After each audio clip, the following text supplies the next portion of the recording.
I'm just going to say at Fox, we only air Michigan games. So it is a little, but I mean, seriously. I know. Third straight week. Here we go. Penn State. Next week. Iowa this week. Yeah. And here comes a little Indiana. Upset alert for Michigan. You know,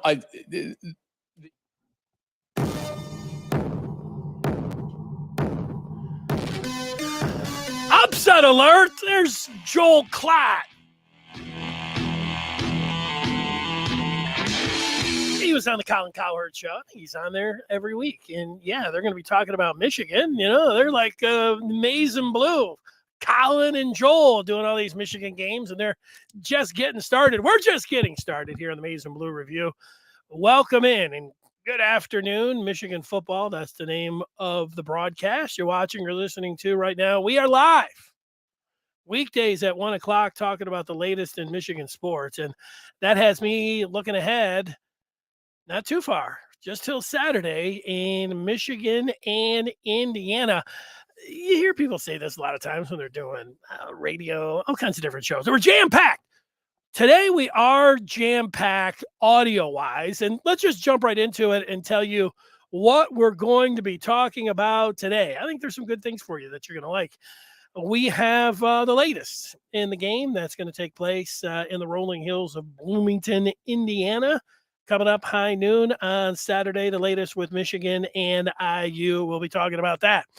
I'll look at some of the other games of importance, of interest coming up on Saturday in college football week 6. But we will start with some Michigan football buzz. It's always a good place to start. And it's going to start with a little bit of audio. Because, you know, it might say first thing like, Joel Klatt, you know, that guy's an idiot talking about Michigan being on upset alert. And here's the one thing. Like, if Joel Klatt would have said when Colin was like, yeah, your game's Indiana. If Joel Klatt would have said, let's just be honest, this game's more likely to be over at half. Michigan going to be up 24-30-0, and, you know, it'll be over so you can turn away way quicker than that. You might not, unless you're a big Michigan fan, want to tune in at all. So you're not going to say that. But, you know, Joel Klatt talking about, well, he was responding actually to the question from Colin Cowherd and doing his best to try to garner some interest in the game. That's what he tried to do. And we have the audio of Joel Klatt's response. It wasn't just, he did talk about the possibility. Well, the question was, is Michigan on upset alert? Here's what Joel Klatt had to say about it. The issue that Indiana has is that they're just so banged up, you know, and their offense has really struggled. But when you just look at it in that sense about you go on the road, and this is an Indiana team that under Tom Allen has been pesky. And that's the type of team that could play you close in any given sense. And the one thing that we haven't really seen, what happens if and when JJ McCarthy throws out a 4-turnover game? You know, he's a young quarterback still. If that happens, then you're all of a sudden in a fight like Caleb Williams had at Oregon State. That's you know, just kind of all of a sudden you're like, man, this is way tougher than we expected. And that certainly could happen this week. Man, you know, I was with him when he was talking about, you know, maybe a pesky Indiana team being at home under Tom Allen. When we start talking about 4 turnovers, that's when, like, wait a second, Joel, yeah, any quarterback, you start talking about turning the ball over 4 times, you could be in trouble. You know, you look into the numbers. I mean, you look at Indiana, you look at how they've played, you look at the numbers, everything's pointing to Michigan. The one thing, you look back to the opener, everybody's really high on Illinois right now. I was listening this morning to the Big Ten Network host, and, you know, they went to the question about Illinois, and man, he was talking about Illinois like, you know, this team, you know, might win it all. And he was patting himself on the back. You know, they got a running game. They're Indiana beat them in the opener. So there's something, you know, if, you know, you want to. I think, you know, that's the feather in their cap that they have right now. But both of their top wideouts, they want to throw the ball every down, and they do throw it every down. They throw the ball the most in the country. They're high tempo, fast break. That's what they're trying to do under Tom Allen. But, you know, their 2 top wide receivers were out last week and, you know, questionable going into this game. That's going to be tough when you're a team like Indiana. It's always great to have the people here. I did put the question out, and it's going to come from some more audio that I'm going to play to you for you. How is JJ McCarthy growing into being more than a complementary piece for the Michigan offense? And so far, you had the battle in the first two games to see who was going to be the quarterback. And the non-conference kind of taking, and at this point, you throw it out the window in terms of, did it tell you anything about Michigan and how they're going to operate and what their identity was going to be in all of those things. And then you get into the Big Ten, and so you go, okay, well, let's see. Then in Maryland, you saw a little bit of what went on there. And then, of course, last week at the first road game. So you got two games in the conference and one on the road. Now we're starting to, look a little bit. And there were a lot of people saying, well, JJ McCarthy was managing the game last week. And he may have been doing the same thing against Maryland. I'm not ready. He doesn't have the tools where you would want him to, you say just be a game manager. He's got much more than that going on, but growing into that would be something. Now, I was a little bit, I'm going to say yesterday and even the day before, I like hearing from the people. I like to see what you have to say and where you're at with Michigan, and we can discuss it a little bit.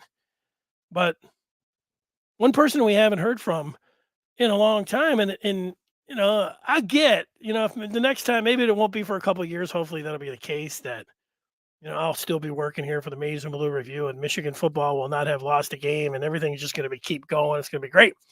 At some point down the line, they will lose a game, and I can understand, you're not being there every day. And, I can recall as a youngster when Michigan would lose a game, it hurt. It was tough. It took more than a day, a week, a month, sometimes a year, depending on when that game happened, to get over a loss. And there's some losses, that you just never get over.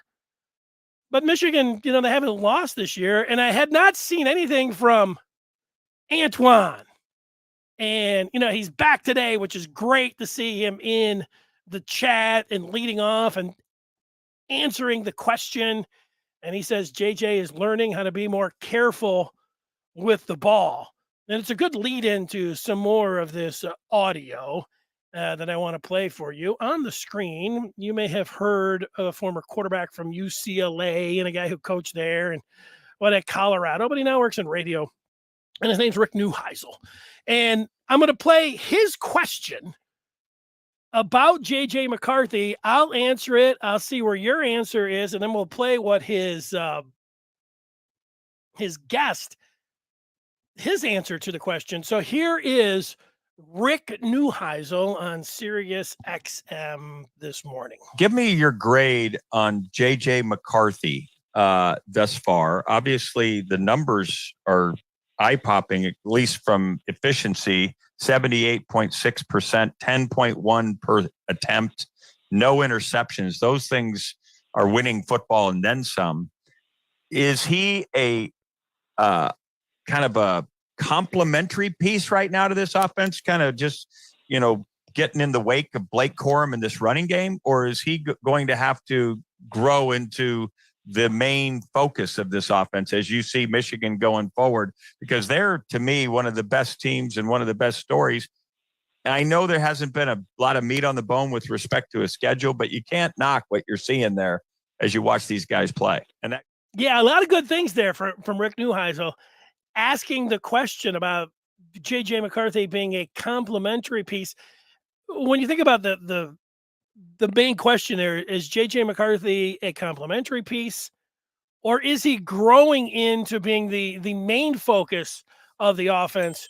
Mostly when you talk about football, whether it's college or pro, the quarterback is going to be the main piece of your offense. But we know it wasn't like that for Michigan last year. And you can make a case through these first 5 games that it really hasn't been the focus on the quarterback, because it has been Blake Corum with all the touchdowns and the focus, much like last year it was Corum and Hassan Haskins to around this time of the year, when then Blake got dinged up, and then it became Haskins emerged as sort of a one-man show until Corum was able to get back, and then he worked his way, back into the lineup. But it was still a lot of Haskins, and 5 touchdowns for Haskins against Ohio State and all that. But it's an interesting thing to think about. We were talking yesterday, and somebody got in and said that Michigan's handcuffing McCarthy, with his offense, making him a game manager. And initially, I just was like, no, they're not handcuffing him, but there's no doubt that they're not calling as many runs, whether it's a run pass option or just straight out runs for JJ McCarthy. And then after what you saw from the Maryland game, him like running around all over the place, you watch that and you're like, no, they need to harness that in or rein that in. Sorry. And not have him running all around and freelancing. There's maybe going to be a time for that, but it's not now. And we could see that, even though you wanted to give him some leash and all that to be the best player that he could be, when you saw it in the first half, definitely against Maryland, you're like, no, this can't continue this way. So I go back to what we were talking about all off season. And a lot of what we were talking about all offseason was the quarterback competition and how it would play out and everything else. And a lot of people, if you heard, you heard this a bunch, that you'd say, well, they need, like, McNamara is fine until Ohio State. Then they're going to need JJ McCarthy. Then they're going to need the dual threat JJ McCarthy. And maybe that's what they're playing to. Maybe they've got everything's going with a running game. We don't need to, do anything way drastically different with JJ McCarthy. And as Antoine points out here, learning how to be more careful with the ball and growing into being the main feature of this offense, while Blake Corum continues to do his thing and Donovan Edwards continues to compliment Blake Corum in the running game, being back last week after being banged up for a couple games and showing that burst. It's a nice 1-2 punch to feature in the running game. And maybe Michigan is really playing it. I don't know if it's close to the vest or more featuring the running game like last year, that being their identity until they need it. Like break. I don't know if it's a break in case of emergency, because at some point, you're going to want to do it a little bit more, and you might have to do it I don't think you're going to need the dual threat McCarthy, but you could next week against Penn State, could need it against Michigan State. And who knows about any of those other games, Illinois, Nebraska, you might need McCarthy. Hopefully you don't. Hopefully, Michigan's up a couple scores and I call him conservative Jim Harbaugh thinking that's the best way to play winning football is just let's protect the lead, play defense, and hand it off. Just keep giving it, feeding it to Blake Corum. Keep giving it to him. But then against Ohio State, that's when, the game plan needs to go from wherever it is here, to open it up. Like, that's the time. You give yourself even more than a puncher's chance to be able to stand toe-to-toe with Ohio State. Have that offensive line in that running game that they had last year, but also being able to dial it up in the passing game with the receivers that the Wolverines have, and then also getting McCarthy to move it around a little bit on the ground and be that dual threat quarterback that we know he can be. I'm going to play that answer for you after I read a couple of the responses. Shadyville, a typical Michigan team would come out flat after a big road win like last week. This isn't a typical Michigan team. They seem really focused. I don't know. You might say there might be some truth to that, Shitty. We could go through the schedule and you can say, oh, well, there's what he's talking about. Michigan being flat, or it's why they call games like this a trap game. Fans are in that trap. I already today are a little bit in that, would say have fallen a little bit in that trap. I'm talking about Ohio State. I'm talking about Penn State too. Not really talking about Indiana. I got to take Indiana and taking it for granted and already saying, well, they'll grow into it. That's what you do. Now you do that as a fan, you do that in the media. And that can trickle down to the team and the coaches and everything. That's what I call it, Shady, a trap game. Otis saying McCarthy is being taught how to be a successful NFL quarterback. Yeah, I don't. That's not the main thing. Is if you have a checklist, if you're either Jim Harbaugh or you're JJ McCarthy, you're not sitting back and saying, okay, yeah, this is really developing me as a pro quarterback. You're trying to win college football games right now. You're trying to win the Big Ten, trying to beat Indiana. And then you're going to get to the halfway point of the season. And then, no, second half, it's show me time. Trying to win the, Big Ten college football playoff. I don't think McCarthy's thinking about the pros. Not right now. In the offseason, yeah, are you thinking about how am I developing? How's it going? Do you think about some of those things? Yeah, you get feedback from people and all that, and then Harbaugh. But no, I don't think right now that is anywhere close to being the focus. Michael asking where Scarcelli is. Michael, it's an excellent question. Jim Scarcelli normally is on Thursday, but Scar, who is getting into more diagramming plays, and he got a telestrator, then he got a new telestrator, and then he was analyzing the week, and then he noticed that a lot of people were pulling out the plays from Saturday, even on Sunday, and certainly on Monday, and by the time he got to Thursday, he thought maybe people were not as much into of seeing plays from the week before, which you can understand what he was saying. So he said, hey, what about me trying it on Monday? So this past Monday, Scarcelli was on. And so if you missed that, the great part about the podcast or the YouTube is it's all available there for you. It's there forever, I guess. I mean, I don't know. Every YouTube show I've been here every weekday since November 1st, with the exception of July the 4th. Or was it Memorial Day? One of those two. I took one of those two off. But every other day, I've been here, and I think you can go back and watch each and every one of those. But you can go back and watch Scar on Monday. Antoine, hoping that this show won't be like the rest of these Michigan podcast shows where we sit up and panic and nitpick everything. Antoine, I can't, I can only do me. I don't listen to any other Michigan podcast shows or, I read a lot about Michigan. I guess if you want to say, the Cowherd, I did, if that was a podcast show, he's a national guy, but none of the, the competition. I'm not sure, I know they've been doing it for a long time. They all have their ideas about how to do things. That's a great thing about podcasts or entertainment. We all have essentially the same information, and we're all going about it the way we think is going to be the blend of entertainment and information. And, that's what's going on. So I don't know, Antoine, you would have to,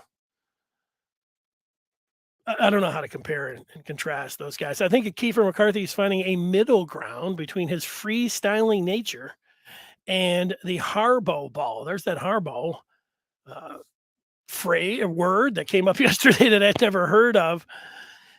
Do I think that it's developing? I was a little bit, remember after the Maryland game, I sounded, maybe Antoine was like, oh no, this is sounding like other Michigan podcasts. He sounds a little worried. I was a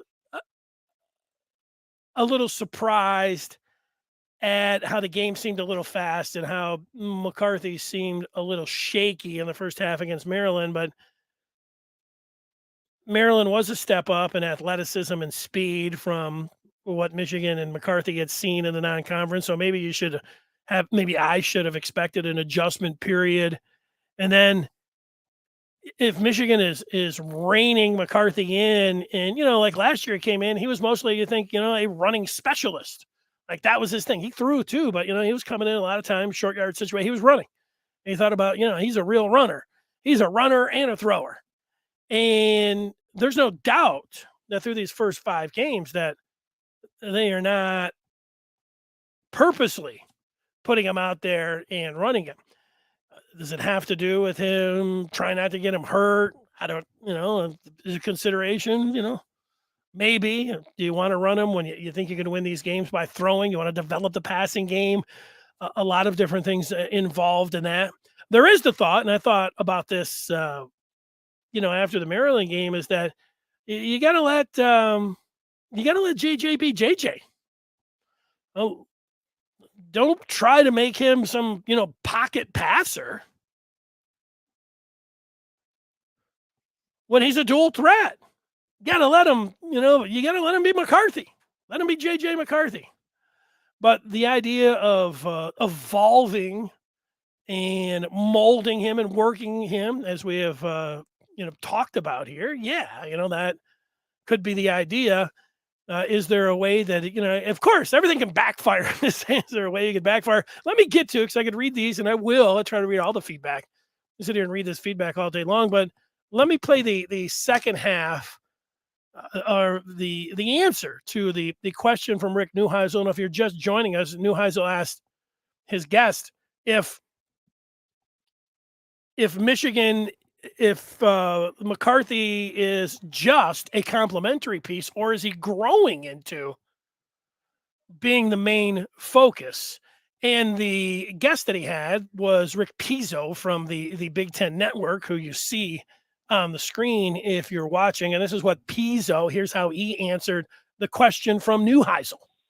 Yeah, and Rick, I think he can be both. I think he can be complementary, but I think he can also be a featured piece that makes defensive coordinators pull their hair out because of what he can do athletically. You want me to give him a grade? I give him an A. And the reason why is because his number grade would be 0, as in 0 interceptions. That's the key for JJ McCarthy. You throw the ball to the right colored jersey, you have enough weapons around you and enough athletic ability that you are going to be efficient on the offensive side of the football. That defense, to me, and yes, you bring up a good point, their schedule has certainly not been really tough in terms of offenses you're facing. They did face Maryland and held the Terps to 27, which is a pretty good job against that offense. And, Iowa's offense is struggling right now. I understand that. But this defense is going to get better. So if JJ McCarthy continues to do what he's doing, which is keeping defenses from just putting 8 and 9 in the box to stop Blake Corum, you can't do that with a quarterback like that. And I think that's ultimately the reason why this job of JJ McCarthy is not Cade McNamara's, because he provides that extra element that forces defenses to defend him and Blake Corum in 2 different ways, and that becomes really difficult. And don't forget the speed on the outside. I know Blake Corum is having a Heisman caliber year, and this offensive line is great. JJ McCarthy's the storyline, but they have a ton of weapons on the outside. They have terrific tight ends. This is a really good offensive football team that I don't think is getting enough credit holistically because of the storyline surrounding McCarthy and Corum. Pretty good answer there. Holistically, I like it from PIzzo, who normally when somebody asks you an either or question, you don't like to say, well, both. Feels a little bit like a cop-out. But he was asked about, is he complementary and then growing into being the main focus? And I think it's an acceptable answer when you think about that. Yeah. That is the idea. He's a sophomore quarterback. Let's say he's got 4 starts under his belt, right? Hawaii, UConn, Maryland, and then the first road start last week. It's not a lot. So, bringing him along. And so that was a pretty good response, or pretty good. Yeah, that's what it was. It was a response by PIzzo. Let's see how the people, and it's a good question, and it's one to think about philosophy and how Michigan's going. And yesterday, somebody mentioned, Michigan's handcuffing McCarthy. Things to think about as you get ready to go into this game on Saturday against the Indiana team that Michigan should be able to name the score against. And if you're thinking about the game plan, will Michigan try to run it, the same they've been, or will they try opening it up a little bit more? If you just look at the numbers for Indiana, the last 2 games they've given up over, 310 yards passing. I think Michigan can do a lot of work in the passing game if they want to. And I would think that they would want to. Obviously, we've got some things specifically, that you want to see, and we've been talking about them. We'll talk about them a little bit more. Otis saying they only nitpick against a team that they don't want to see as a national contender. Georgia's playing lousy against lousy teams, and you don't see them nitpicking there. Well, that's just not. I'm not here. I don't. Joel, Klatt, these guys can all defend themselves. I don't care. But that's Otis, where you fall into that Michigan trap, which a lot of people do. If you look at Klatt's top 10, you mentioned Georgia. You see Klatt's top 10 is Ohio State, Alabama, Michigan at 3, Clemson, and he's got Georgia at number 5. So you think down in Athens, they're sitting around talking about, well, Joel Klatt, he's just, they really love us so much because we're the defending champs. No, they're mad as hell. Like, no, they almost got beat against Missouri. And they can't throw the football. Now, that's a problem for Georgia. Georgia doesn't look like the Georgia from last year.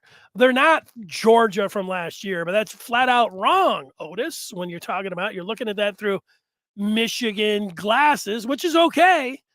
But, that's just not true, what you're talking about and how that's being played out there. In Shadyville is talking about the pedigree of Georgia, Alabama, Ohio State, and even Clemson. We don't have the recent history of success that suggests that we can compete with those teams on a regular basis. And, that's right. You look at the top 3 teams, and there is a tier. And you look at recruiting annually, and there is a tier, and I would put Clemson into that tier where they're going, and Michigan is not in that. And now things have changed with name, image, and likeness. But the thing is about Michigan is they have a chance. They have a chance to change everything. 1 year is great, 2 years, and now you're talking about you're getting somewhere. And Ohio State has always stood in the way. And if Michigan is able to beat Ohio State 2 times in a row, the history of the series, well, now they're really playing ball. And now everything that you want, if you're a Michigan fan and you're watching this, is all out there and can be achieved. I mean, that's why this season and how things are going right now, you should stop. You don't have to do it every day. You don't have to do it all the time, but you should stop and say, oh, yeah, this is what you want. You want a shot. You want a shot, you go back and you say, this is the part in history. This is when things changed. This particular year, after last year, if Michigan is able to get through and get down to Columbus, and they'll be able to stand up there and not just, have some wild swing, to be able to play a competitive game and have a real chance to win, I think we can all start talking about, all right, now things look like they're changing around. 1 year you feel like that. It gives you the chance and you're bouncing around. You got to bounce in your step and everything. But, 2 years and then you're doing it on the road and all that. Come on. That's it. But, I feel where you're at. Shady. All right.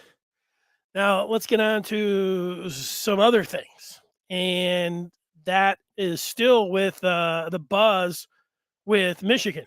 Now, Michigan's a 22.5-point favorite. I think that the idea in this game is to roll early and have this game over by halftime. If I'm looking for some specific things from Michigan, I would like to see McCarthy connect on some deep shots. I think it's 2 of 9 is the number of being able to get the ball downfield. And we saw last week, him missing Roman Wilson. These are about the bombs. And you want to be able to connect on some bombs. If you're McCarthy, that's going to be the next step. And just like we're talking about season to season, were you really worried about it against Maryland that there were overthrows? And you heard the explanation about, well, his arm strength's back, and he's got the cannon, a little bit of adjustment there. I don't know. That sounded a little bit, I'm sorry. I'm glad there was an explanation. But these are the kind of things and you get that, and it doesn't mean that you can't do it, but if you're going to be a great quarterback, it's the kind of thing that you're going to have to do. But it was one game. But then we saw last week the overthrow to Roman Wilson. And it's going to be one of these things, not that it is going to haunt him, but he can just squash it. And getting rid of the ball, processing, stepping out of bounds, getting a feel, all these different things that he's got to do. He showed great improvement last week and being able to do it on the road. He looked extremely comfortable. Talking about JJ McCarthy. So yeah, connecting on a deep pass, 1 or 2, how many ever he throws, that would make you, wherever your confidence level is in JJ McCarthy, you'd have to tick it up a little bit. Now let's talk about worries. I know that Antoine, you might want to sit this one out. You said that, you listen to, podcasts and people, you don't like the worry warts, but here's a couple things that I think are legit worrying. And it's not about play calling. This week I thought was interesting. I was, playing that Joel Klatt audio, and what was making its rounds on the internet was Dan Orlovsky on his NFL Live show, that they were sitting around talking about how, and they were showing some cut-ups of some plays in the pros, and how you just couldn't tell whether a team was going to run or throw, and they can do a lot of multiple things, and they kept showing it, and people were, giving Orlovsky that boy, like, wow, this is really great, really good TV, very educational and all that. And then Klatt was talking about the same thing, probably saw the attaboys that Orlovsky was getting, and he talked about the same thing. In college, if you can line up and you can disguise what you're doing, if they don't know if it's going to be a run or a throw, and to the very mesh point where you get there, that's the idea. And I know there was, some talk like Michigan needs to run, or they need to throw a little bit more on the earlier downs. And I haven't detected anything like any kind of trend. I don't think, like, Corum looks good. Sometimes when I'm watching a team, Michigan, over the years, I'm like, they're running unnecessarily. They're just running it just to run it. They've done that one time. And that was last game on that 3rd and 1 where they ran into a loaded box. That was not the best play. They should go to timeout. They know that. We all know that. They weren't perfect. That was the only time. Like, back in the day, they would run 15 plays like that. You're like, you're not just going to run the ball here. There's no way that you're going to. And then there they were running the ball. Like, you could almost have all 11 players, like, right in between the guards. And back in the day, and Michigan would be like, we're going to run it right in there anyways. So that was it. So I'm not worried about the play calling. I'm not worried about handcuffing JJ. I see the process. Here's the things that I am worried about. Turnovers. I know that Michigan fans have had some fun looking at the completion percentage in the nation, and that's fine. It's a good thing to put on social media that, McCarthy's leading the country. Based on who they played so far, I'm not really jumping around about that. I'll start jumping around after the Penn State game about where Michigan ranks in offense, defense, and completion percentage and all these different things. By then, they will have played enough Big Ten games. I'll have played 4 of them where I think those things are they tell you something. Right now, it's not really telling me anything. And then when I also hear people, and it's all right, they want to be excited about, well, he's got 0 turnovers, no turnovers for McCarthy. And that is true. It is true, except the Maryland game, he lost 2 fumbles. And they went squirting, like, he didn't just lose them. Like, he lost them, and then he had no idea where the ball was. And Cornelius Johnson jumped on one, and Timmy jumped on another one that went bounding down the field. I mean, those were 2 very easily could have been lost fumbles. They weren't, which is important, I know. And I'm not getting overly, even though it sounds like I'm getting overly excited about it, I'm not getting too overly, going too far overboard on it. He also, McCarthy, even in the second half against Maryland, settled down. Took Michigan on a real nice drive, found Ronnie Bell down the sideline. It was a wonderful throw. As good as you get, Aaron Rodgers thought it was a great throw. He undercut his receiver and threw one in the end zone, and he was lucky that it didn't get picked off. Now, so those were 3 very close, very easily could have been turnovers. So in one game. So, if you want to say no turnovers, let's go, McCarthy's doing a great job. It's like, okay, just wait. that Maryland game, there were 3 that very easily could have been a turnover. And then last game, we were talking about there's turnovers and then there's turnovers. You know, if you turn the ball over, you're going in on the Iowa 10 and you fumble it and, they take over on their own 10. That's a turnover. You want to stay away from it. You don't like it. Ball security, blah, blah, blah. But, it's not that bad of a turnover. But when you're in your own end and you turn one over, like you get a block kick or you get a pick and it's taken back, then you're setting up shop for the other team. And we all know that McCarthy, the ball was bounding down towards the end zone and Donovan Edwards had to jump out there and dive on it at their own 3-yard line.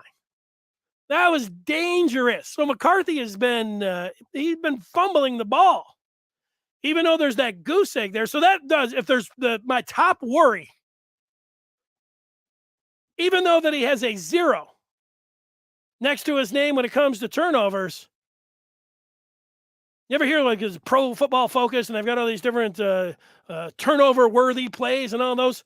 Those to me are very close. The 5th again could have been turnovers. Lucky they weren't turnovers. I'll put that into my formula. So you've got the 0, but could have been turnovers a bunch. One last game at their own 3-yard line. Bad turnover. Didn't happen. Good job, Donovan Edwards. Pick in the end zone. Guy got his, tippy toe that got on the sideline. Got lucky. Bad throw. 2 other fumbles. The one he got hit from behind, had no idea where he's at. Woo, bad turnover. The other one, I'd have to look, but my guess is that the ball was like hanging out over here and it, got hit and it went bounding out there. The one that Cornelius Johnson, that was not good ball security. All right, so those are my worries. And Antoine, I'm sorry that I went too much up, but that's my biggest worry is the turnovers. And if I could put one more out there, it is the linebackers. And Harbaugh is talking about the drops in the coverage and the seams when it's zone. I'm worried a little bit. I know the at times there's been some where I'd like to see some more pressure, but I think that they're doing all right there. It's not like they're going to blow every team out and sack the quarterback every time, but it's the depth at linebacker, the overall play at linebacker in that middle of the field. It's fullbacks coming out of the backfield. It's tight ends being able to find that soft spot in the zone and being able to make plays. Those are my 2 worries. I don't really have a worry about anything else. Those 2 things. And the thing about the linebackers is that I like Junior Colson. I think he's a good linebacker. But working on, backpedaling and finding the spot, in those zones, I think those are correctable. He's a good athlete. But Michigan's a little thin. You're talking about those inside backers. Mekhi Hill-Green, who I thought was getting close to being available for a U of M in-game action. It seems like he's had a setback. That hurts him, literally, and the team, figuratively. Yeah. Speaking of that, so that's it when it comes down to worries for me. Let's get to the next thing, and that is the latest on this game. Michigan, Indiana at noon. Don't forget, we're on after the game. Somebody mentioned Scarcelli. He joins me after the game, and we will talk about what we saw from Michigan and IU. The thing that we found out this week is that Michigan, they're getting hurt, or they're getting banged up. They're hurt. They're banged up. The infirmary report is not good.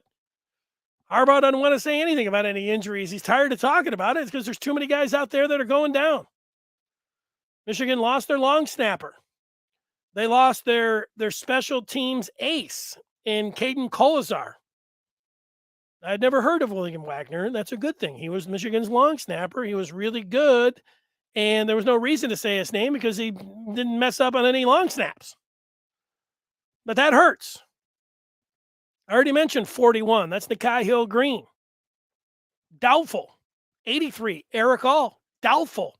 Cade McNamara. Doubtful. We're talking about for the rest of the season, those 3 guys. And then you got Roman Wilson, who is questionable for this game coming up. That's a lot of key players. Mekhi Hill-Green, Eric All, Cade McNamara, Roman Wilson. Michigan has a lot of depth at a lot of those positions, especially quarterback, a wide receiver, and tight end, but the linebackers, the spot that they don't. And, oh, yeah, that's where one of my top worries is after turnovers. So the thing about IU looking at them is IU does play a fast break, no huddle. They have the most passing attempts in college football, but their pass defense is statistically bad. And so if we're formulating a game plan, you say, well, Michigan's just going to want to come out and run the ball. I think they're going to want to throw the ball too. This is the perfect game if you're McCarthy and you're like me and you, and you'd like to see him connect on some deep shots and some deep passes to get his confidence up and kind of put that to bed in the rearview mirror and everything else. The Hoosiers' secondary is porous. Michigan should be able to take the top off of the Indiana defense a few times. So I'm looking for that, and I'm expecting it because of what Michigan wants to do and what the defense is going to present to Michigan. I mean, it's right there staring us in the face. Let's just be honest about it. Michigan should be able to take some deep shots, and McCarthy should be able to get that monkey off his back when it comes to Indiana. That's what I'm looking at. Dooney Dunn. He noticed that against Iowa, JJ could have cut the ball back inside, but ran it to the outside and out of bounds. Probably coached that way. Yeah, well, we've already heard Harbaugh before the Maryland game talk about not wanting his quarterback to take any. No coach wants his quarterback to take any unnecessary shots. But the more you watch, and you see there's so many NFL guys now that are dual threat, and some of them, Josh Allen sometimes is lowering his shoulder. Even Stafford sometimes, he's over there. They can't help themselves. They're football players. You don't want to just go down. You want to hit the opponent, the defender. That's always nice. But sometimes, even as an offensive player, you want to be the one that's aggressive and hitting. You can't do that all the time as a quarterback. And so they have been coaching him. I'm with you on that. We do know that. And you can't be the centerpiece if you're injured, says Steven. Antoine saying most of these teams in Michigan just simply overpowers them with a run. They could do that. They need to take CJ out of the doghouse. Cornelius Johnson, CJ Stokes, I think you're talking about, who had that fumble. Yeah, I agree with you on that. The thing about CJ, though, now that you have Donovan Edwards back, is that how many carries are you going to get CJ Stokes? I thought, look, I'm not part of the coaching staff, but if I was, in certain times, I like the idea when somebody fumbles, getting them right back out there and give them a carry and give them a chance to show that, okay, that was just one thing. And it just happened. Freshman, true freshman, whatever. You got it. You're over that. Instead of letting it linger now, and it is lingering now. And it has lingered. Oh, he's in the doghouse. Sit him down. Can't hang out of the ball security. And we know it's important and all that. Well, look at McCarthy. How many times he's fumbled? Everyone's like, oh, that's all right. Well, they were recovered. Would Stokes be in the doghouse if Michigan would have jumped on that? So that's when I'm looking at it in my formula. I get what it means during the game and everything, but if you put it on the ground and you're not the one that picks it up and your teammate is able to get your back, it's still a fumble.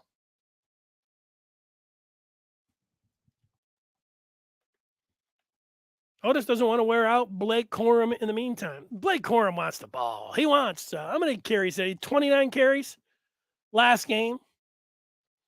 30 carries against Maryland. What are we talking about, sweet spot? If we're just saying, Otis, we want the 20? Tick up Donovan Edwards carries this week. Drop Blake Corum's a little bit. Blake wants to win the Heisman. Football players want the ball. I would like to. I think, I'm over here talking about reducing his carries and lightening the load and getting more. I do think, and I talked about this yesterday, sharing the wealth, and that comes with Donovan Edwards, and that also comes in the wide receivers. We don't know, if Wilson's going to be available, but Andrell Anthony and Cornelius Johnson, I'd like to see those guys featured. Now, if they can't come out in the first quarter, if and the game's tight, you got to play the game that you can go in with the best plans. Like, sure, we want to get Stokes, we want to empty the benches, we want to be up 30 at the half, and then we want to start, scheming up, plays specifically to Cornelius Johnson and Andrell Anthony. Sure. But, you've got to actually get to that point before you can start doing those kind of things. That's what I'm seeing. Steven says under 20 this week. Antoine's talking about a 50-50 mix with throwing the ball. And Dune saying a little mix of Corum and Edwards and Stokes. Somebody else using Stokes. Okay. We're still rolling. We're still going. Let's get to some of the other things that we were going to get to. And what are those things? Well, you got college football week 6. You've got Michigan and Indiana at noon. There's a lot of other games. That's why I like when Joel Klatt's like, yeah, this game's going to be over by 12:30. Go ahead and check out the Red. They don't call it that. Red River Shootout. Red River Showdown. I think that's what they call it now. And there's like 3 or 4 other games that are kind of interesting at noon. I'll be setting my DVR, but 3:30, Utah, UCLA, all those transfers. Got a good quarterback, Utah, I liked before the season, and, they lost that game in Florida. That's a good game. 4 o'clock, watching Michigan State. That's a tough one, when you're a Michigan fan watching Ohio State and Michigan State, rooting interest, Big Ten. But it looks like that's going to be a bloodbath, and that the only fight that Michigan State's going to show is going to be in the NBA in practice with Golden State with, Draymond Green sucker punching Jordan Poole. Looks like the only fight right now that Michigan State, has going for him. And then that other game, Texas A&M at Alabama at 7:30, not much of an interesting game when you look at the spread, and nobody's giving the Aggies much of a chance, but you don't know about Alabama's quarterback. And then just to see, because of the off season, Saban, if he can tack on an extra 10, 20, or 30 on Jimbo. Saban, if he can, because it's a big recruiting weekend for the Tide, tack on another 10, 20, or 30 just because of those factors. Those things are going to be interesting for that game. So that's where I'm sitting here. All right, in the remaining minutes here, which we have a few, let's get some more feedback. JJ will eventually hit those deep shots. He's trying to put every throw on a rope. He needs to get some more air under it. Let the receivers go get it instead of him trying to put it in their hands.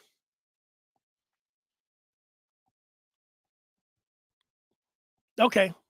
That sounds, that sounds about right. I think if McCarthy was reading that, I think he'd probably shake his head and say, yeah, you're right. I think you're right, Antoine. It sounds like a good piece of advice for me. A lot of people talking about the running back situation, and I just say Shadyville. Edwards is a special talent. He deserves more touches, and Corum's earned that right. I mean, this gets back to where Andrell Anthony, people around him were a little bit upset because he only got one target through the first 3 games, and I understood that. And then, now Cornelius Johnson isn't getting it. It's tough when you get a lot of mouths to feed. And these are good problems to have. Trying to figure out, how many carries Corum is going to get. See if he can get his numbers, and then Donovan Edwards. These things have to happen over the course of the game. The thing is, you win these games. win these games and get up big by halftime, and those things fall into place, and then you can scheme up some people and you can get everybody involved and everybody can be happy. But rarely do things go as planned. Sure, go out there, get Joel Klatt where he can't say, well, it's going to be an exciting second half. Get Michigan up by 30 at the half, and then you can go and give everybody you want all the taste and sugar and playing time and everything else. And that's it. Okay. Got some more. Leo saying that Michigan fans aren't happy unless they are unhappy. They nitpick down to every single pass. I'm happy with the dub. Yeah, Leo, I mean, that's sports. That's life. If you were Alabama, like you think, wow, Alabama, they've won all these championships under Nick Saban. This is wouldn't it be great to be an Alabama fan? You're winning all the time. Everything's great. You've got nothing to complain about. It was late this summer. I went. I'd never been on an Alabama message board, but I went on an Alabama message board. You know what they were doing? They were complaining. Oh my God, Texas A&M's taking all of our recruits.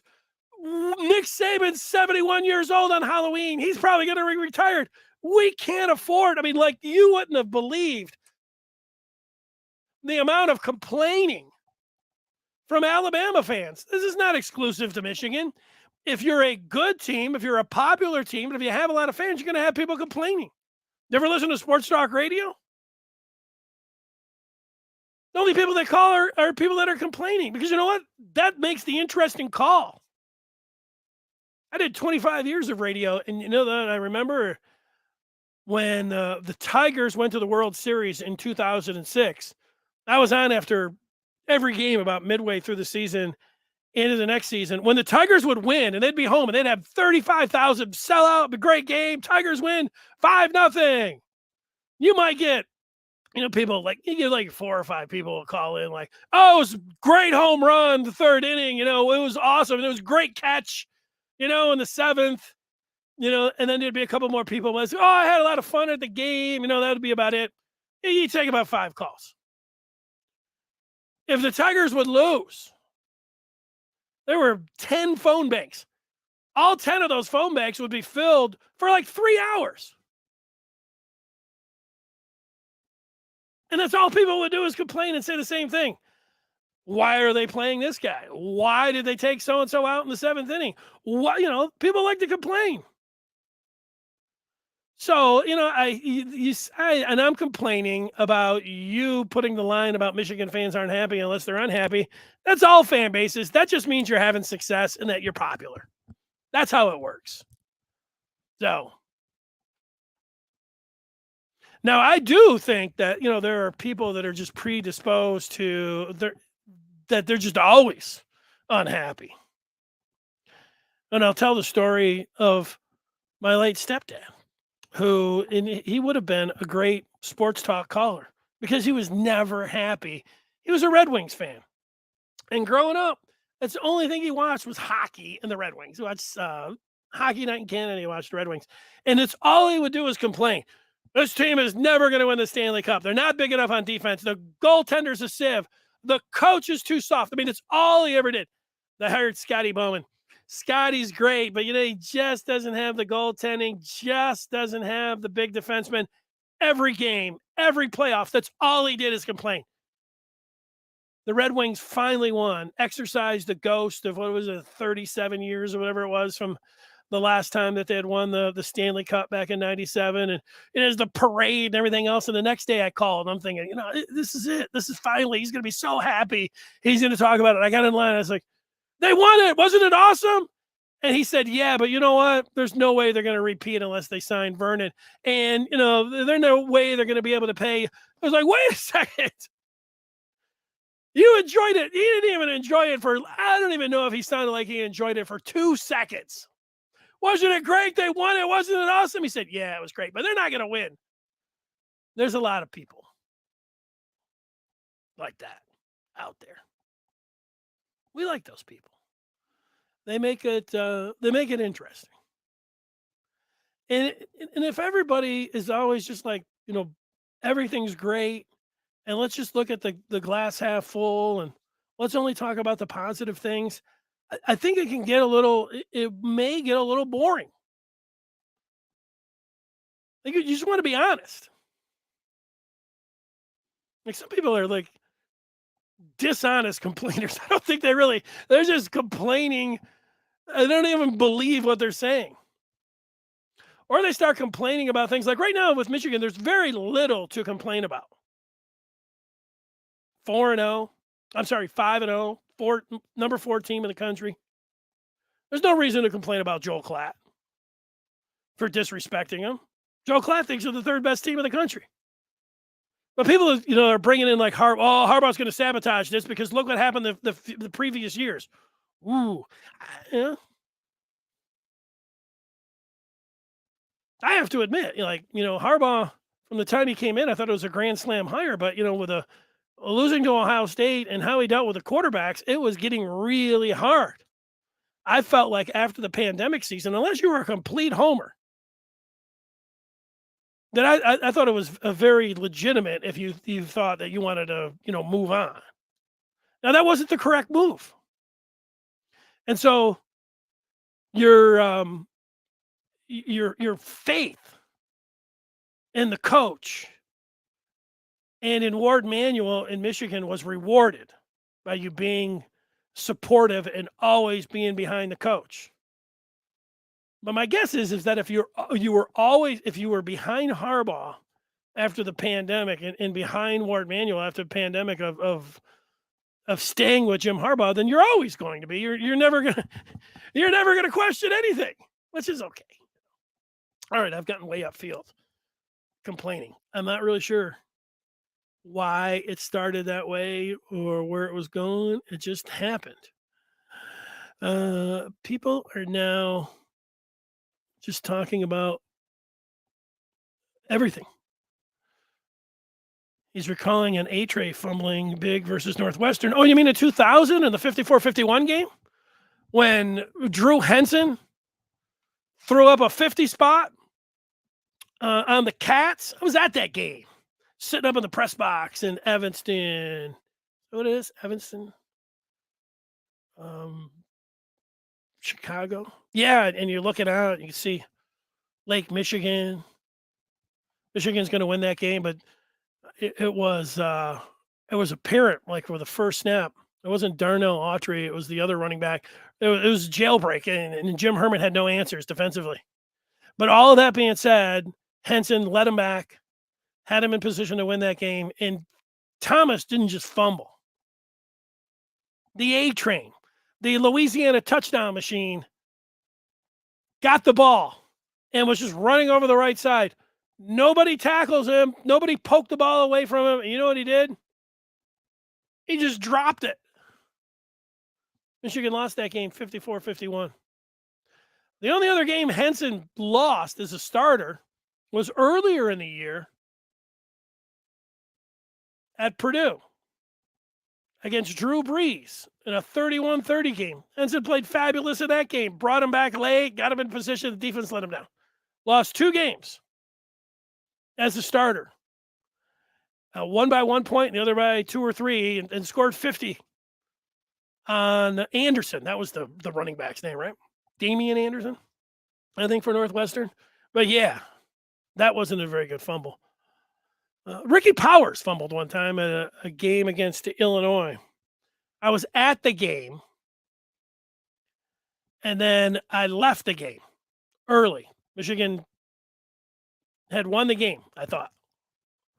And then later at the bar, I saw these Michigan fans, and they kind of seemed like they were down. Like, can't believe we won. And I'm like, what are you guys doing? And I was like, yeah, can you believe that ending? I'm like, I was at the game. Michigan won the game. They're like, no, they didn't. They could have just taken a knee, but Ricky Powers fumbled the ball. And then I think I saw one highlight, and then they connected a tight end, Johnny Johnson or something, and they lost that game. The big fumble. Thinking about big fumbles in Michigan history is not fun. Let's go down to the end here, and let's see. Richard talking about Henson, that he was ruined the minute the Yankees gave him $3 million. Yeah, well, when he decided to leave after his junior year and pursue baseball, you can't like. There's no quarterback. Is there any quarterback that's been able to do it? Like, Bo was able to do it. Bo Jackson and Deion Sanders talking about be really good at baseball and really good at football. And Deion would have won the MVP of the World Series when he was helicoptering in, when he was playing for the Falcons and everything. He was really good at baseball, and Bo was great at both, and the injuries cut it short. But I mean, if you're a quarterback, you can't get out there. You can't play third base and quarterback. You know, Henson would have been this is one argument that people are always like, they went with Henson. What were they doing? Well, Henson would have been a first-round draft pick, and the way that he played as a junior, I would have thought that Michigan would have had a great opportunity to do everything, as a senior, and every award, possible. So, there's that when it comes down to it. Let's take one more, and that's from Dennis Brown. I love U of M's offense. It's dynamic, physical, fast, and it executes tremendously well. I have zero complaints. There you go, Dennis. And it's a good spot. There's no real complaints right now. I think I'm used to it too. Complaining about this and like I said, like sometimes if you're not complaining, you're not happy, and then other people around you, and one complaint goes to another one. Should we just come on and every day just be like, Michigan's doing great? Let's just sit back and let's just say they're doing awesome. The offense is coming along. I would say this about McCarthy. I do think like there's still a chance, speaking about Henson, like it's all there for McCarthy, and it hasn't gone, picture perfect yet for him. And still he's pretty close to taking the next step. And if Blake Corum is this machine as a running back, and Blake Corum, I liked Blake Corum last year. I thought that in the first 5 or 6 games, it was a 1-2 punch of Blake Corum and Hassan Haskins. These guys, were dueling it out. 100-yard games. It was against Northwestern. Corum had 2 touchdowns and 119. Haskins had 110 yards and 2 touchdowns. I mean, these guys were a great 1-2 punch, and then Corum got hurt, and then Haskins just stepped up and shouldered the load. Corum and Donovan Edwards can be as good or better of a 1-2 punch than Corum and Haskins from last year. And this offensive line, even though they haven't got the greatest, Pro Football Focus numbers, it can be a great offensive line. Speed. The injuries, hopefully they get healthy. Hopefully, that stuff's over, for the team. But, the worrying part, I think you should feel pretty confident. You feel pretty good. You go into this game on Saturday, you take care of business, and then you start thinking about a top 10 matchup with Penn State, which is the whole reason that you watch football. You wait for games like next week.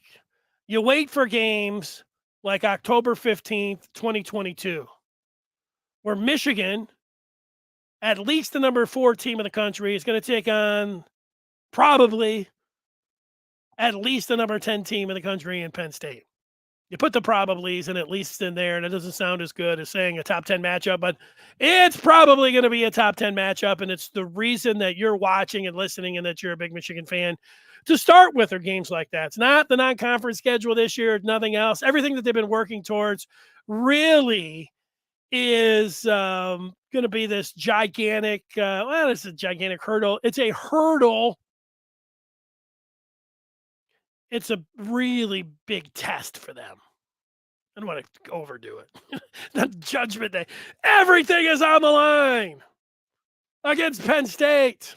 There will be no tomorrow. They have to know. It's not any of that. It's going to be a top 10 matchup. That is going to be pretty exciting. That's for sure. I want to thank everybody for tuning in. I really appreciate you leaving your responses. Sometimes it gets tough, to read them all. If you're somebody that listens just to the podcast, rating and commenting on those podcasts, that really boost the podcast. I don't know, like, I'm not like Mr. Algorithm and how to boost the numbers and everything, but that supposedly really helps. So if you're out there and you listen to this Good Afternoon Michigan Football podcast and you like it by rating it and liking it and commenting as a podcast, that really helps. Same thing on the YouTube side. I'm not running any kind of tricky commercial that throws it back that enables you to get like 10 views or something. I don't know. Like somebody was just telling me yesterday, you can run a program that is giving you 10 views and nobody's watching. And you can get 10,000 views and nobody is watching. We're doing it organically here at the Maize and Blue Review. But we do appreciate anybody that takes the time to push those buttons or rate it or do anything like that. All right. That being said, tomorrow at 1 o'clock, we'll be back here on a Football Friday. Those are fun. I like Fridays to begin with. Fridays in the fall. Fridays on the eve of a Michigan game. And really, I don't know, maybe you just call me a simple guy. It's really doesn't get all that much better than that. I've got a grill outside right now, a charcoal grill, one of those like black eggs, not one of those green eggs. That's like the next step. Just charcoal. But man, grilling that thing up or heating that thing up, grilling, it's not too bad. Pretty simple person. Football, Friday, football, Saturday, watching it, talking about it on a Friday. That's what I like. All right. Spent like 10 minutes saying goodbye. Goodbye.